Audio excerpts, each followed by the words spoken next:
A esta hora de la mañana recibimos en TPA Noticias a Diego Piay, que es arqueólogo, profesor de la Universidad de Oviedo de Historia Antigua. Bienvenido, buenos días. Hola, buenos días. Bueno, trae usted aquí este libro, que es el fruto o la conclusión de un proyecto que se llama Vilae Romanas en Asturias.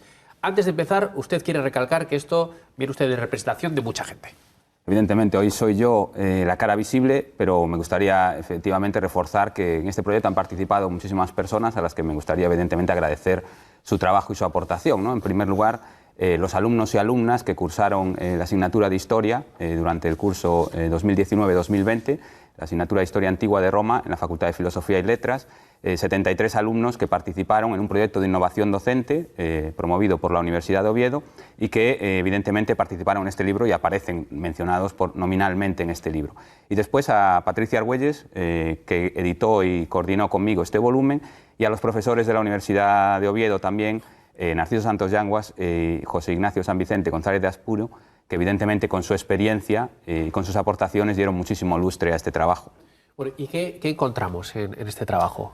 Bueno, este trabajo surge con la intención de poner en valor el patrimonio histórico y arqueológico de Asturias de época romana, sobre todo a partir de un yacimiento que podemos decir que recorre toda la historia de Roma, ¿no? Desde época republicana hasta época tardoimperial. Las villae, las villas romanas, son un asentamiento que están siempre presentes en el territorio. Y además es interesante porque estos yacimientos aparecen en el norte de África, aparecen en Alemania, aparecen en Italia y aparecen también en Asturias, ¿no? Con lo cual es un yacimiento que nos sirve para estudiar precisamente el poblamiento de época romana. Esto hace de Asturias un lugar singular, entiendo. No lo hace un lugar singular, pero sí lo hace un lugar que participó, digamos, de esas dinámicas presentes en todas las zonas del Imperio Romano, principalmente de Occidente, ¿no? Con lo cual inserta Asturias dentro de ese discurso global de las villae romanas en el Imperio Romano. Sí, perdone mi ignorancia, ¿no? Porque escuchándole dice usted que se analiza pues, una villae romana que estuvo en todas las épocas romanas. ¿Eso quiere decir que son varias villaes o es una en concreto en Asturias que estuvo durante todo el periodo? No, partimos del concepto del término de villae, ¿no? que es una villa, ¿no? Y esto es interesante porque los autores clásicos en sus obras nos hablan de este tipo de estructuras, de las villas romanas, ¿no? ¿Y qué nos dicen los autores clásicos? Bueno, nos dan definiciones bastante diferentes cada uno de ellos, ¿no? Pero podemos tratar de dar una definición común, ¿no? En realidad una villa es un asentamiento, una explotación agrícola, ubicada evidentemente en un ámbito rural, que tenía estructuras permanentes y que, sobre todo, dependiendo de la riqueza del propietario, pues podía ser más o menos lujosa, ¿no? Y de sus propios gustos también. Por tener un concepto actualizado, simplemente que nos sirva de ejemplo para hacernos una idea de lo que podía ser una villa con un elemento de la arquitectura actual, podríamos equipararlo con una casona con un pazo, ¿no? En Galicia con un pazo, en Asturias con una casona, ¿no? Como esa casa señorial en el campo con unos terrenos de labor en el entorno inmediato, para poder un poco saber de lo que estamos hablando. El chalet de los romanos. Bueno, sí, el chalet, pero también hay que dar ese carácter de explotación, ¿no? Por muchos productos que se explotaban, que después se llevaban a la ciudad, se comerciaba con ellos, etcétera. Una explotación a gran escala y que además tiene mucha importancia para organizar y para estructurar el territorio en torno a esas villas, ¿no? Podrían ser origen posteriormente de villas medievales, surgen necrópolis, surgen iglesias en los asentamientos de las primitivas villas, con lo cual elementos muy importantes para la historia de un territorio. Bueno, y sobre el terreno, ¿dónde han estudiado ustedes? Me viene a la cabeza Veranes, La Estaca, ¿alguna más? Esto es una cuestión interesante, porque recuerdo que cuando llegué a la Facultad de Historia y empezamos con este proyecto de innovación docente sobre las villas, yo preguntaba a los alumnos de la facultad cuántas villas romanas en Asturias conocían. Y evidentemente, como bien menciona, todos recordaban sobre todo Veranes, ¿no? Veranes, en fin, un ejemplo a seguir porque se excavó gran parte de la villa, porque se puso en valor, porque es una referencia, porque se organizaron congresos internacionales a partir de los descubrimientos en esa villa, porque ha habido muchísimas publicaciones académicas. Creo que es un ejemplo a seguir, ¿no? Pero hay muchas más villas en el territorio asturiano que no han sido investigadas de esta manera. Nosotros hemos recopilado 26 yacimientos que pueden encajar dentro de esta definición que he dado anteriormente, ¿no? 26 yacimientos, entre los cuales evidentemente se encuentra Veranes o se encuentra, por ejemplo, la villa de La Estaca, que también el equipo de Juan Muñiz está haciendo un trabajo estupendo para volver a hablar otra vez de las villas y volver a conocer o dar a conocer a todas las personas la importancia que tienen estos yacimientos. ¿Y qué nos dicen estos yacimientos? Porque usted, como arqueólogo, para usted estos yacimientos deben ser, como para un no arqueólogo que soy yo, un libro, ¿no? Usted leerá ahí muchas cosas. ¿Qué le dicen? Evidentemente, las villas nos cuentan muchas cosas. Como decía anteriormente, es un hilo conductor entre época tardorrepublicana, ¿no? Hablamos del siglo II a.C. hasta el siglo V después de Cristo. Durante 7 siglos estas villas están presentes en el territorio, con lo cual ya nos hablan de la evolución del Imperio Romano. Podemos, digamos, reconstruir la historia del Imperio Romano desde esos primeros momentos en los cuales en Roma se lanza la conquista del Mediterráneo y se produce una llegada masiva de esclavos al territorio, y esos esclavos aparecen en estas villae, hasta momentos más tardíos en los cuales las villas se reconvierten en lugares fastuosos, con mosaicos, con termas, con esculturas, con mármoles. Y luego un momento definitivo en el siglo V, con la llegada del cristianismo, en el que empieza a criticarse todo ese lujo que está presente en estas villas. En el caso asturiano, evidentemente, esto también es así. La investigación es menor, pero, por ejemplo, el caso de Beranes ha dado muchísima información precisamente sobre la articulación del territorio, se ha argumentado quién podía ser el propietario, se ha visto la reutilización de ese espacio a lo largo del tiempo, villa inicialmente, necrópolis posteriormente, iglesia construida sobre los restos del Frigidarium posteriormente, en fin, nos da muchísima información sobre el modo de vida romano en el ámbito rural durante un periodo cronológico largo. Estaba yo pensando, mientras hablaba usted, ¿no?, de estas villas romanas, igual digo alguna cosa mal, porque ya me dijo usted que es vila o vilae, ¿no? Bueno, vilae es el plural. Si el término latino, sí. Pero... habla usted que, además de una vivienda, se trabajaba, ¿no?, digamos, allí. ¿Y en qué se trabajaba en Asturias?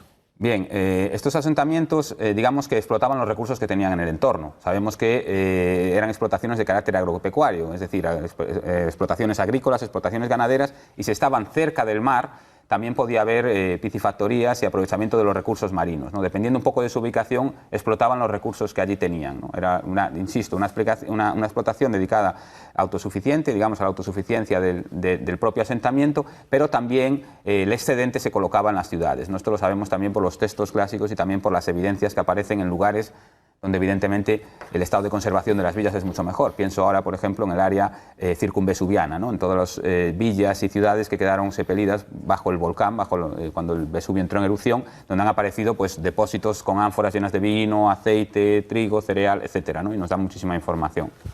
Este documento, este libro que recoge las conclusiones del proyecto, tiene aportaciones de diversos especialistas. ¿En qué en concreto?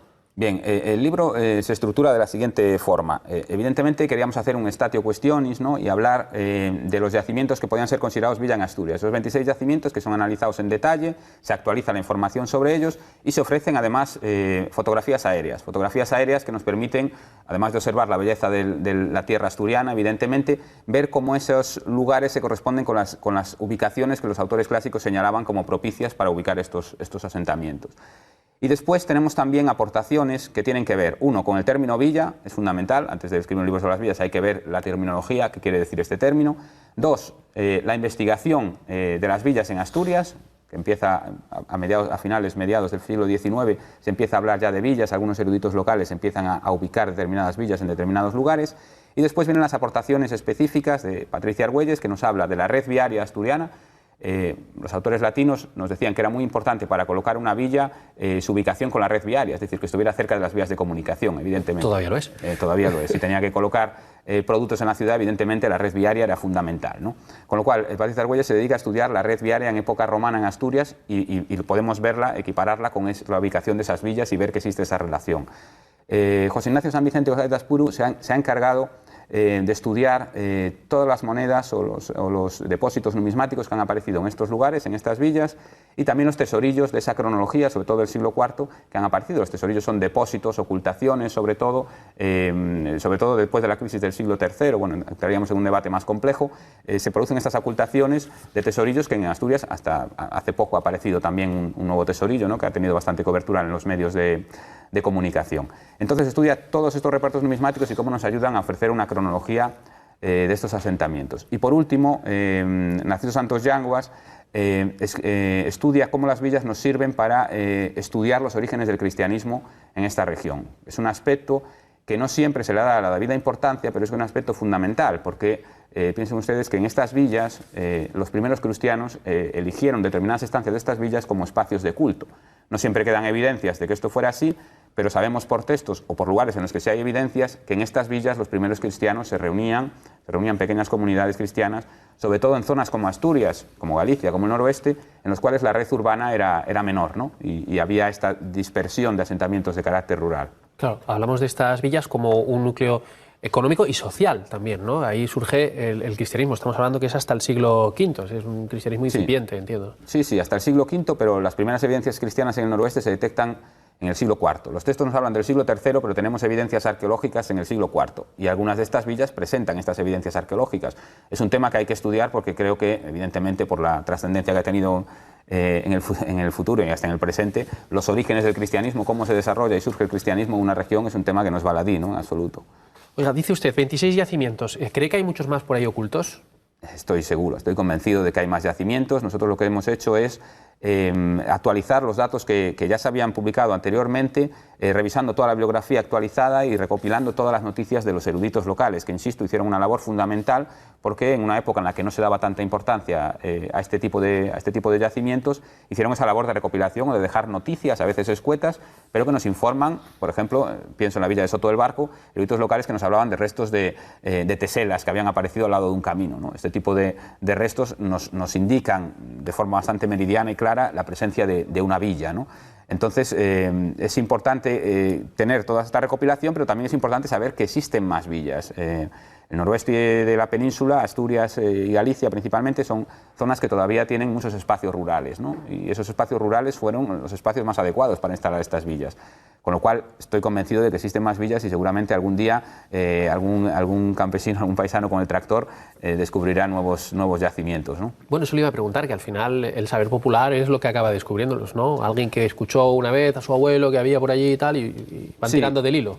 Efectivamente, es así. Muchas veces, en otros territorios, ¿no?, existen noticias de los autores clásicos que nos hablan, pues, de la villa del poeta romano Horacio, o de la villa de otros autores clásicos, ¿no?, de Plinio o el Joven, etcétera, ¿no? Entonces tenemos una referencia documental y sabemos que había una villa en un territorio que después, con mayor o menor fortuna, podemos identificar. Pero en el caso de Asturias no existen esas fuentes clásicas que nos digan Veranius tenía una villa en los alrededores de Gilla, ¿no? No lo tenemos. Entonces, lo único que nos queda son los restos arqueológicos. Por eso es tan importante estudiarlos, valorizarlos y ponerlos en valor, ¿no? ¿Y cree usted que, no sé si las autoridades competentes que son conscientes de la importancia de estudiar y analizar y buscar quizás más yacimientos? Bueno, esa es una pregunta interesante. Bueno, yo creo que a veces sí que hay iniciativas que demuestran, por ejemplo, pienso en el caso de Veranes, que hay ese interés, pero creo que no se trata de excavar una villa y el trabajo ya está hecho, ¿no? Y tampoco se trata, evidentemente, de excavar las 26, pero sí que en núcleos de escasa población, que cuentan a lo mejor con escasos recursos y que pueden tener estos recursos, valga la redundancia, patrimoniales, sería importante que las administraciones públicas se implicasen más, ¿no? Piense usted que la ratio de personas que visitan un yacimiento, se calcula que por cada persona que visita un yacimiento, un elemento del patrimonio cultural, tiene un retorno de otras 4 personas, con lo cual esto nos está diciendo que evidentemente el patrimonio cultural debe ser desarrollado, debe ser valorizado y hay que apostar muy firmemente por él. Y en el caso de Asturias hay una riqueza arqueológica muy grande y las villas es un ejemplo. Escuchándole usted hablar, la verdad es que cuando alguien habla de algo que le gusta, convence a todo el mundo, ¿verdad? Pero 26 yacimientos arqueológicos. ¿Esto convierte a Asturias en un, bueno, ya lo hablábamos al principio, en un sitio significativo o no? Usted decía que no exactamente, pero sí que Asturias, Galicia, quizá el norte de León. Yo lo que creo es que cambia un poco la perspectiva, sobre todo seguramente dentro de la opinión común y la opinión general, ¿no? Porque insisto que en el ámbito académico, que existían ya un número de yacimientos bastante elevado de villas en Asturias, pues más o menos se iba sabiendo por trabajos anteriores. Pero creo que la opinión pública normalmente se ha implantado la idea de que la época romana en Asturias pues que fue menor que en otras regiones, ¿no? Que empleando un término que no me gusta demasiado emplear porque tiene implicaciones bastante problemáticas, ¿no? Que fue menos romanizada, ¿no? Se habla siempre de romanización, ¿no? Y se ha siempre dicho que Galicia y Asturias fueron regiones menos romanizadas, ¿no? Yo tengo una opinión discordante con todo esto, ¿eh? Creo que sí que hubo una implantación en el territorio diferente, pero no por ello menor, y creo que la presencia de 26 yacimientos, 26 villas en un territorio, sobre todo porque en Asturias se concentran sobre todo en el área centro-septentrional, es una evidencia de que esta presencia romana, esta implantación en el territorio fue también importante como en otras regiones, ¿no? La verdad es que es muy interesante. ¿Dónde se puede consultar esta publicación?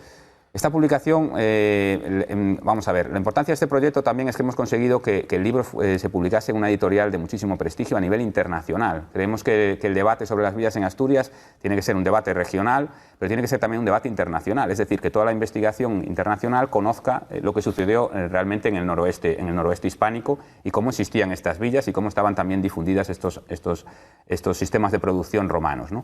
Entonces apostamos por publicarlo en una editorial de muchísimo prestigio. En este sentido, hemos de decir que la editorial, la Erma de Bresnaider, una editorial italiana, se implicó en el proyecto, les encantó. Y además contamos con el mecenazgo de una serie de instituciones que hicieron posible esta publicación, ¿no? Pienso en la Fundación Cardín, que desde el principio se mostró ilusionada por este proyecto. Pienso en la Sidrería El Llagar de Madrid, un aporte privado también muy ilusionado por todos los temas culturales que tienen que ver con Asturias, y pienso en la propia Universidad de Oviedo y en la Universidad de Salamanca, que hicieron posible que este libro esté hoy aquí, ¿no? Entonces, el libro hoy en día está ya en bibliotecas de Alemania, de Estados Unidos, de Inglaterra, de Francia, en muchas bibliotecas, y los investigadores extranjeros pueden consultar esta información, pueden colocar Asturias en el mapa y pueden ver que aquí hubo también esta dispersión de villas, ¿no? Esto creo que es fundamental. Esta es una editorial que, por sus características y por la difusión que da y por la calidad de la publicación, tiene un coste bastante elevado. Nosotros lo que hemos hecho es donar libros a la biblioteca de la Universidad de Oviedo y a la biblioteca del Museo Arqueológico de Gijón, y existen otras publicaciones, también estamos tratando de darle difusión. Si no, el libro se puede comprar en la plataforma Amazon, está disponible, incluso en la casa editorial Erma de Bresnaider también se puede adquirir. Y desde luego nosotros estamos abiertos, lo digo porque al estar en la televisión pues es más sencillo venderse, entre comillas, estamos abiertos a presentarlo, a divulgar o a dar a conocer a todas las personas de Asturias, que evidentemente son justas merecedoras de conocer su pasado, toda la información y todo lo que hemos sacado durante este ilusionante proyecto. La verdad es que es muy interesante. Diego Piay, que es arqueólogo, profesor de Historia Antigua de la Universidad de Oviedo, muchas gracias, enhorabuena por este trabajo y muchas gracias por venir hasta aquí a contárnoslo. Gracias a vosotros por mostrar este interés en un aspecto cultural que no siempre se muestra este interés, con lo cual muy agradecido.